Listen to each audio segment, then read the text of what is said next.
What's going on, everybody? Today we have some rock lights installation. Let's see what came in the package. So I got into it a little bit earlier today, but here we have the pods. We got 8 of them, and then we have instructions and the receiver, I believe is what it's called. So this guy here controls through the app that you download. And what I like about it already is that this here is metal. It's not plastic. I mean, it's metal. So I do like that a lot. But the wiring situation is going to be interesting. What we're going to have to do is that we're going to have to tap into a fuse in the cab that is tied with the ignition. And then we get to use one of these fuse jumpers, or here we go. One of these guys here. And how that works is that this part here goes into where the fuse goes, and then you put the fuse up here at the top on these to actually use the fuse for what it's for, and then you use this part here to tap into wherever you need the supply, in this case rock lights. Alright, we're here under the dash, and I have this tin up here that protects all the wiring and stuff when I'm off-roading. So let's go ahead and get that off, and we can access the fuse box, which is right up in there. Alright, now that we got that moved out of the way, we put the keys in the ignition, and all this stuff turns on. And it's ran by these fuses to protect the circuit. So what we do now is that I bet the one that says ignition works just fine.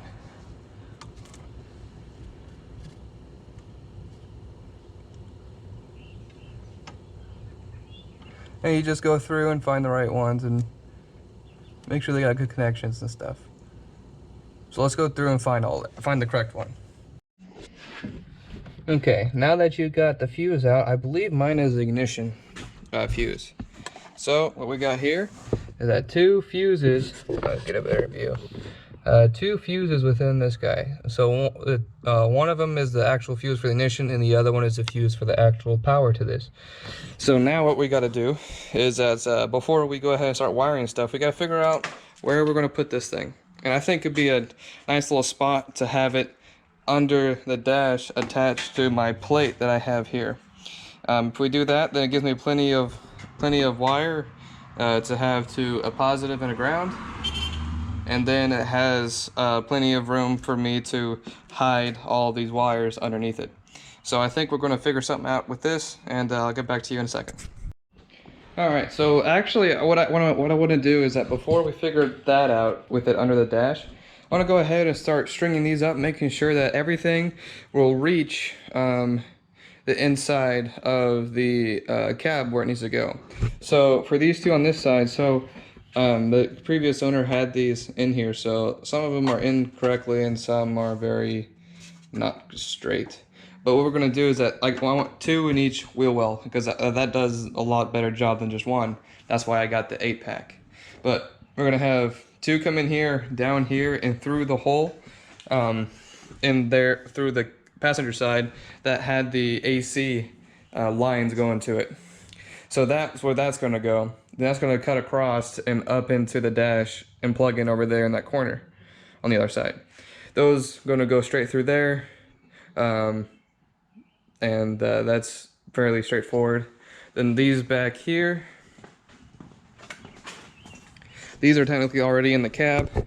So these 2 here are just going to follow under the carpet, up the wall, plug in there. Then the ones on that side, I hope it'll make it. I'll probably just go there under the carpet and try to reach it.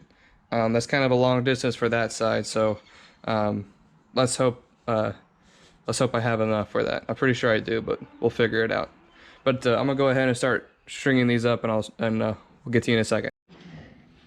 Okay, so when these come in here, I already got this one out, but here's the light itself.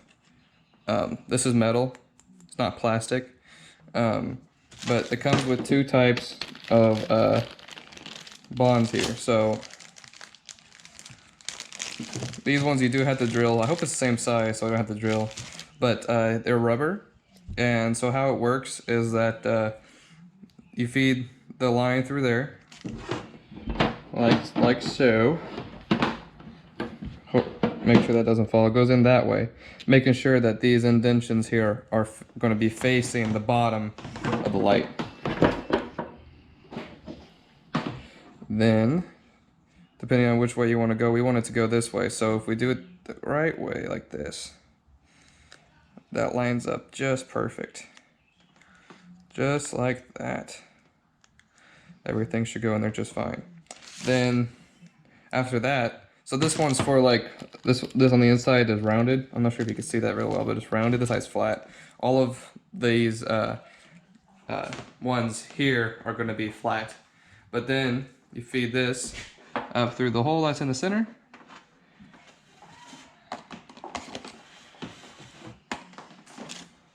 And then this goes feed through the bottom. And so it's like that. So once it's all the way in, get rid of the box. You get in here and get the hardware. So you do have to drill. These are not the ones that are sticky.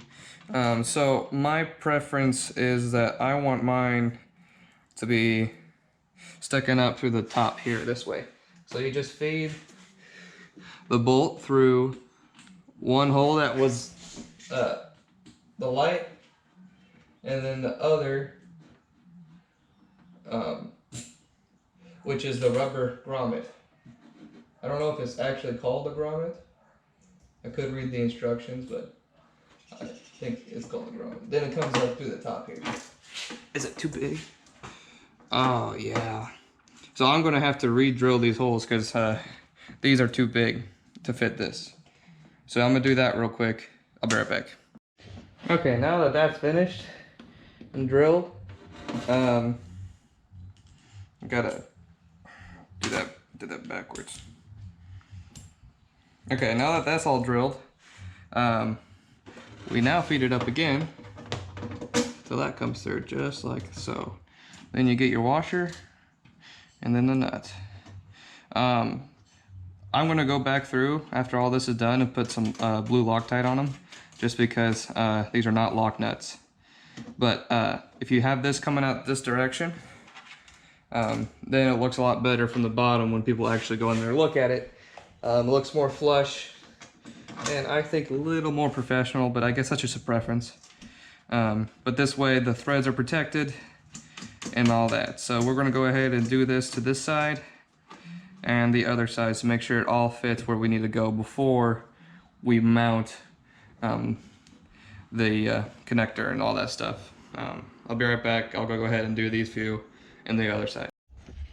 All right, now that we got everything threaded through, that's going to be per vehicle, so whatever you can do about threading it through, you just do on your own vehicle. Everyone is different. But I have all of the attachments here. Now there is one arrow right there, you can barely see it, and then there is an arrow right there, and you just point the two arrows together and it goes right on. And you want to seal that gasket, and you just twist this on, and you do that for all 8. It doesn't matter which order.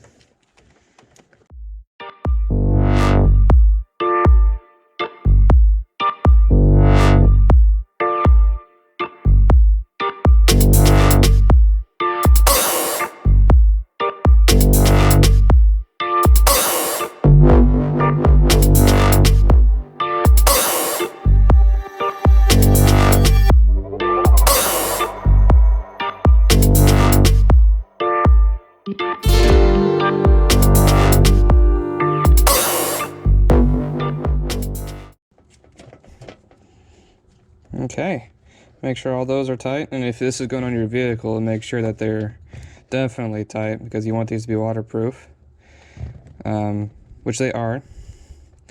Not water resistant, waterproof. Now we get to work on this. I'm gonna try to get a better angle and get everything ready to go before we go ahead and do that. Now that we got the coating off of this, we got the two separate wires. We got the power and then our fuse piggyback. And I like to twist these when to get it in there. It just seems like it does a little better of a job. And we get these suckers and we crimp. Making sure it's on there nice and good.